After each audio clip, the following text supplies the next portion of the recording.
A Santa Hat and Cardboard Cutouts. A Miraculous Ladybug fanfiction written and narrated by Mira. As like with most content on this channel, this fanfiction is inspired by the art. However, a very special thank you goes out to Louis Melky and Abigail Rowe. I had made a post about writing a fanfiction for this image if someone basically sent me cash for it. I had found out that my water bill was more than $100 more than it usually is, and I had to replace a toilet at the same time. And so these two definitely helped me out in that time of crisis. So between the two of them, you folks get an extra long fanfiction this time around. Oh, and if you're listening, Dylan, shout out to you. So once again, thank you, Louis and Abigail, and Merry Christmas, Dylan. If you're still listening, please enjoy A Santa Hat and Cardboard Cutouts. Artwork by YANE from Pixiv and Twitter, with links in the description box to their art. Adrian Agreste. Adrian gave his cheeks a good set of slaps as he stared at himself in his bathroom mirror. Okay, Agreste, you're a professional model. There's nothing to worry about today. You're handsome, obviously, but even if you weren't, it wouldn't matter, as Ladybug seems to be impervious to men's charms. He might be a model, but today was different.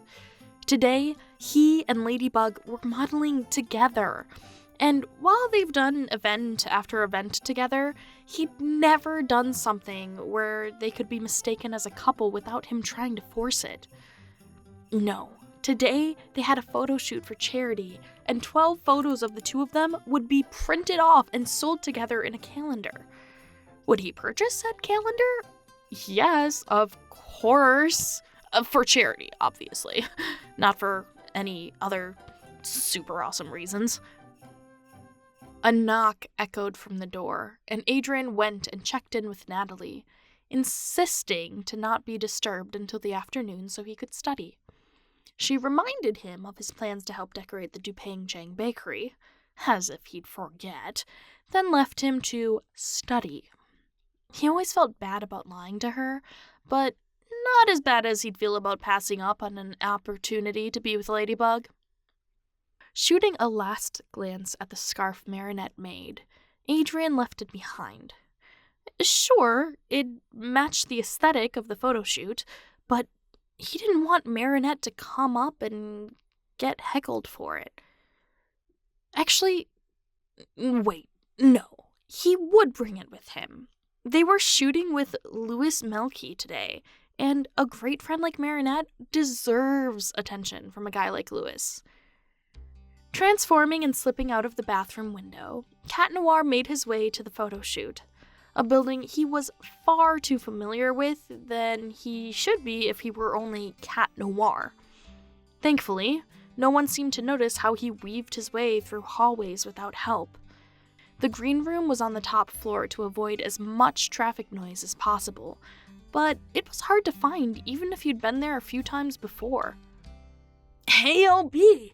he exclaimed as he entered, looking around the room. Huh.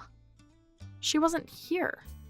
Both Abigail and Dylan, the famous couple they were, lingered in the back.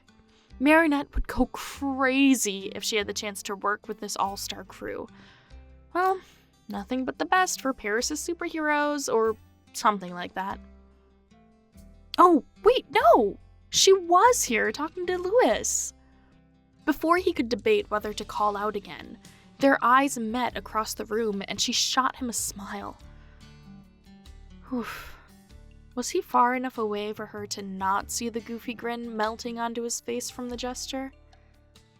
Cat hurried to wardrobe, as satisfied as he could be from the greeting shared with his partner. An array of costume accessories lined the tables, which was a breath of fresh air. One benefit of photos with a mask was the lack of dressing and undressing over and over and over for different shots.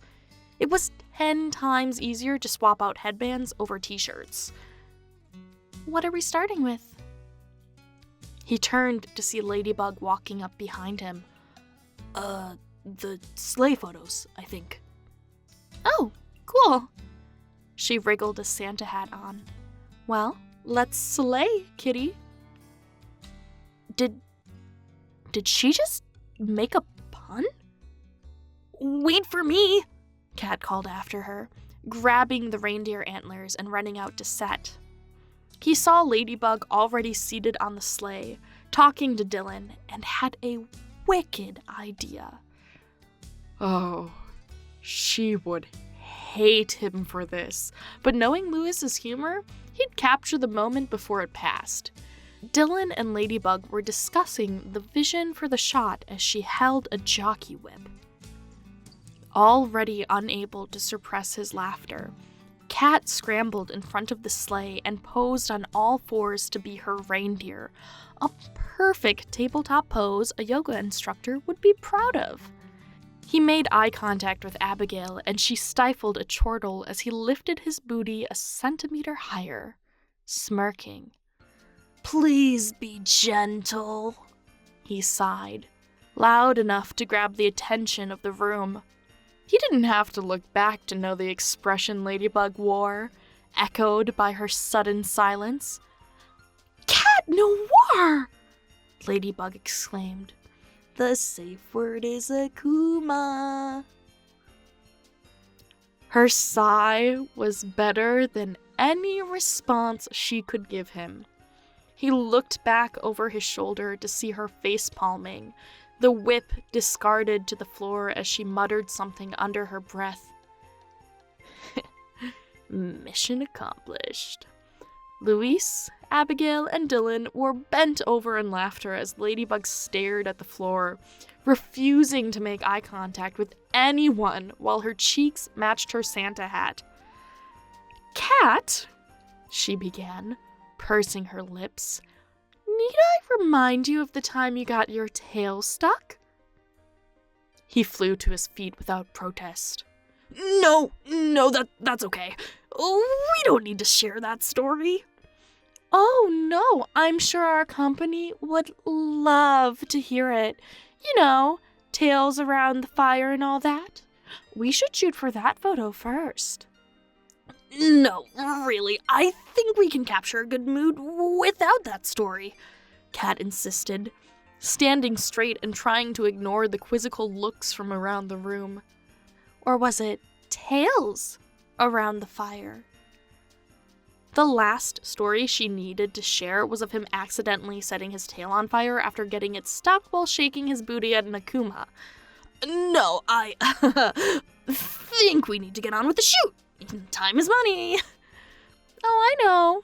We learned that the hard way by going to the emergency room after someone pretended to be a walrus with their takeout chopsticks." Face burning, Cat Noir took his place by Ladybug and began the photo shoot, his joke no longer worth the ramifications. Now that it was out there, questions about the mentioned events would be asked at every interview they had until one of them fessed up the truth.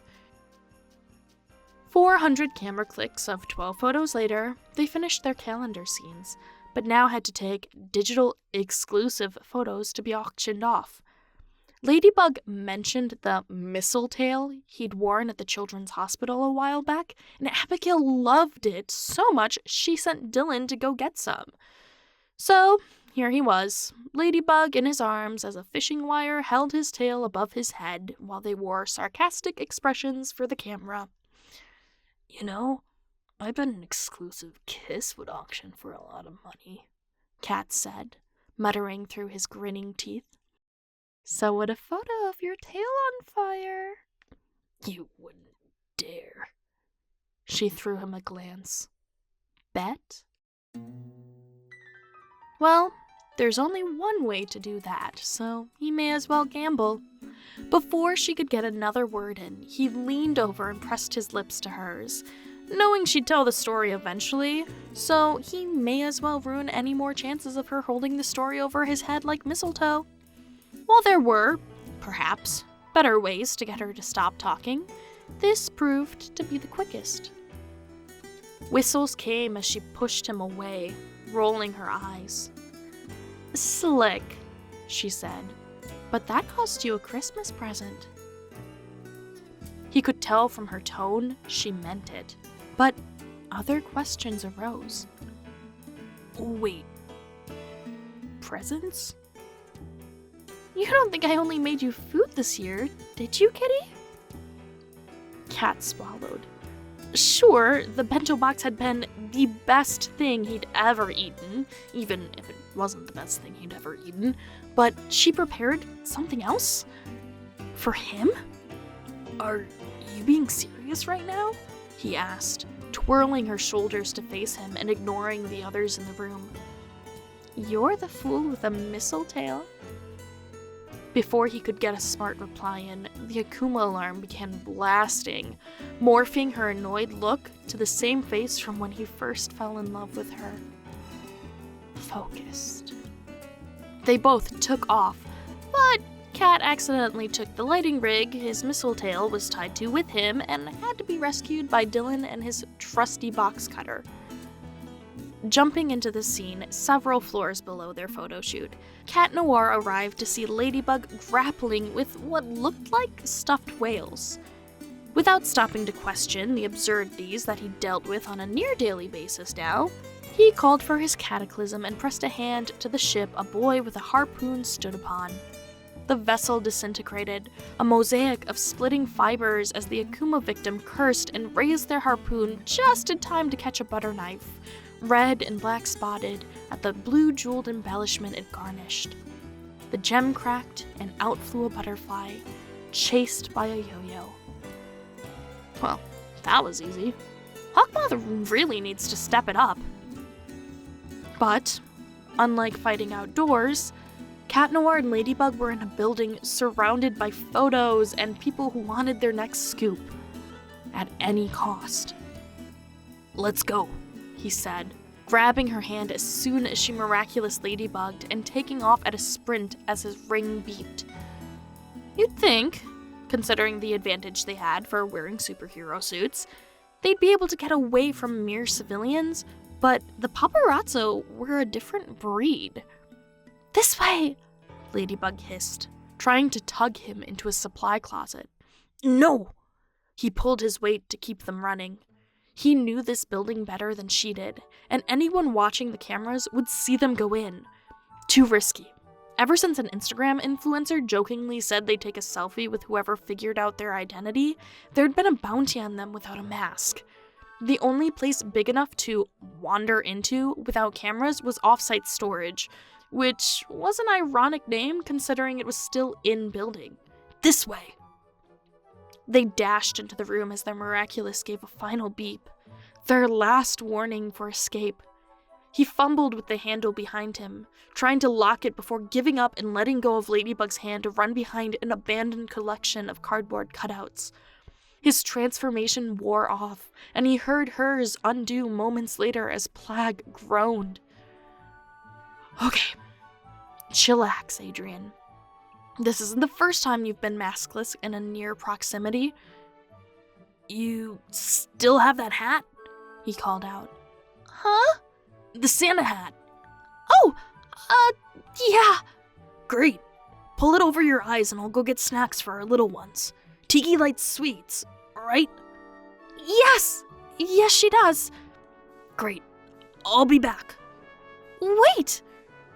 "Yes?" It was hard to resist looking back at her from just conversational habit, but the don't betray her trust was another factor that kept his posture aligned and shoulders stiff. Those frosted cookies." "The little trees?" "Yeah, those." "I'll bring one for you too." "Okay. Will you be alright?" "Yeah." Adrian debated how to phrase his response.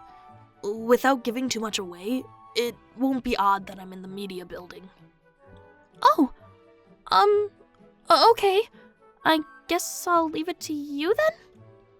"Of course. I'm not going to leave without crossing knuckles." He didn't have to turn around to know the line made her smile. Oof. If only she responded like that to his pickup lines.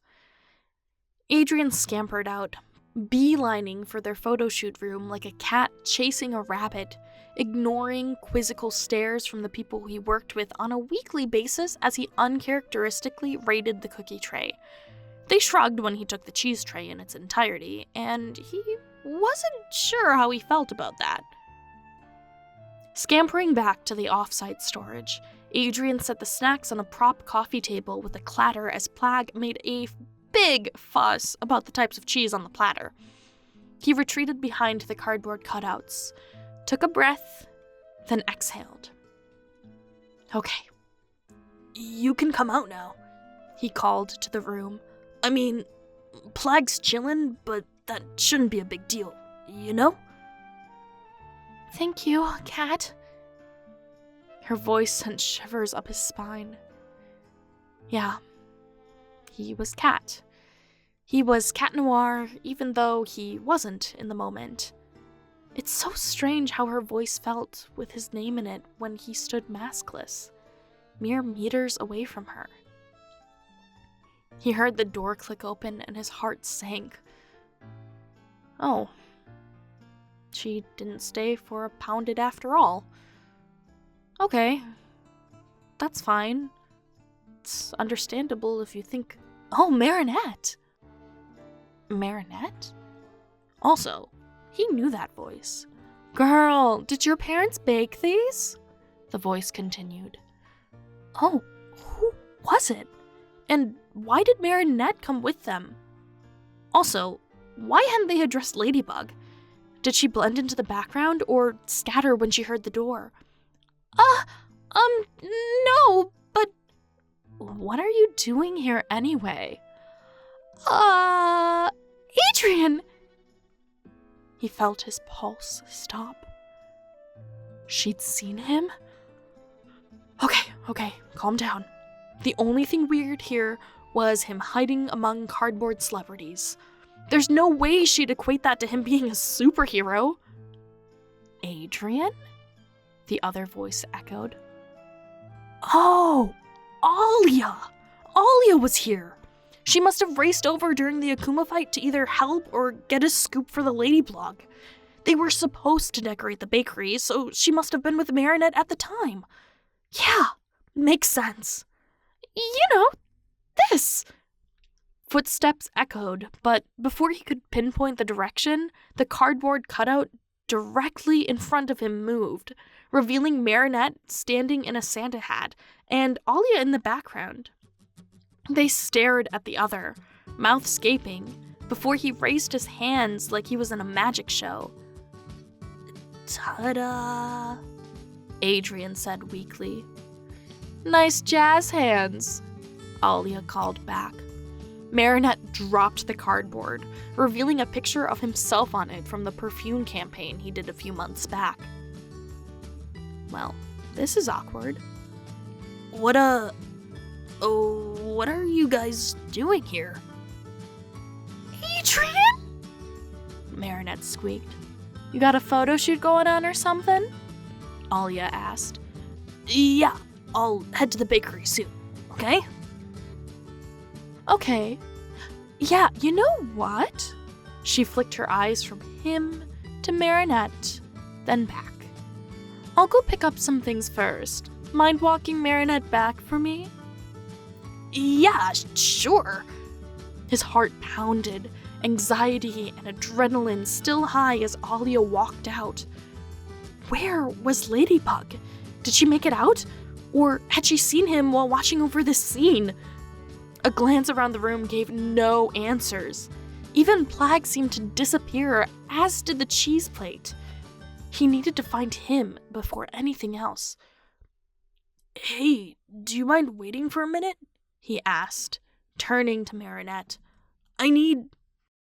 Marinette stared back at him, clutching the cardboard cutout and wearing a spotted Santa hat. Wearing the same Santa hat Ladybug wore. "Hey!" Plag called out, a belch ringing out from underneath the coffee table. "There wasn't enough camembert." That should have grabbed her attention, but it didn't. Marinette kept staring at him, unblinking like a wax figure, and he returned her body language. No. She couldn't be. Like, that'd be cool, but... "Are you?" he began, but she shoved the cardboard into him as he spoke, and he nearly kissed the printed version of himself. "Hi, Adrian." Hey." He took the cutout from her and set it to the side, unsure how much he could and couldn't say without giving too much away in case he had it wrong. What are you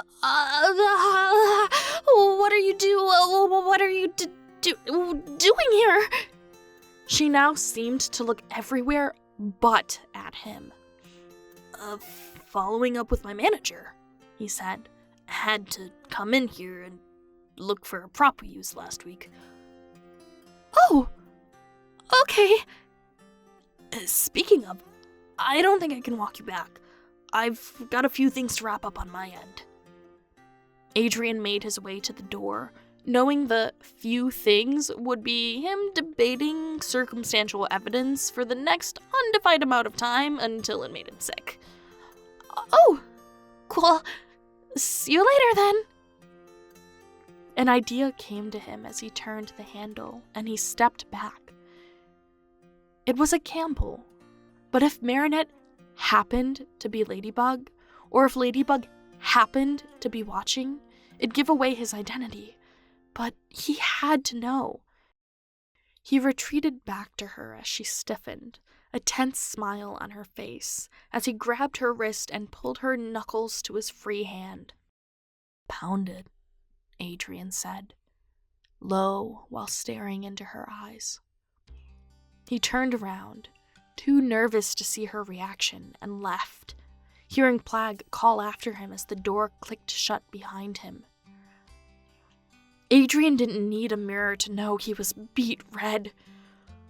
Oh! How did he feel more nervous than if he'd just confessed?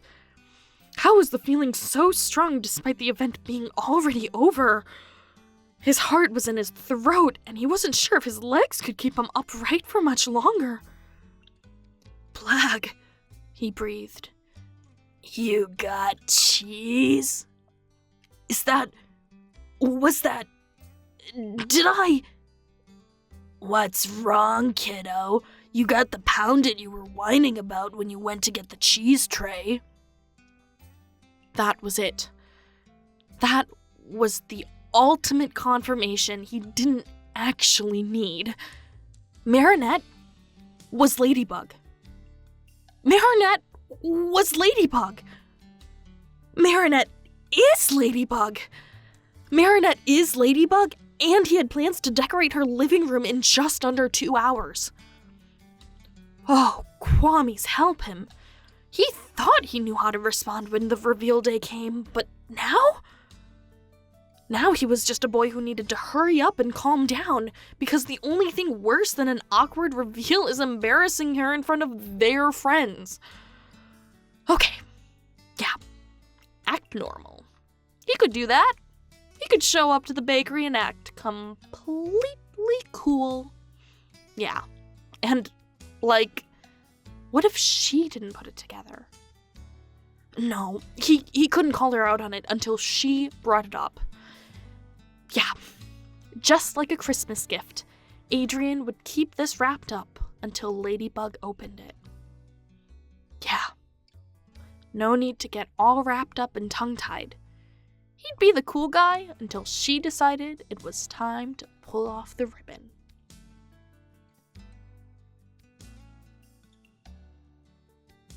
Thank you so much for listening. please tune in to the video all wrapped up and tongue-tied to find out what happens next. Once again, thank you to Louis and Abigail for, let's be honest, sponsoring this video. It's the reason why it was as long as it was, and you really helped me out of a situation. So, for those of you still listening, don't forget to not only thumbs up this video, but leave a comment. If you don't know what to comment, put Akuma. I will catch you in the next one. Bye!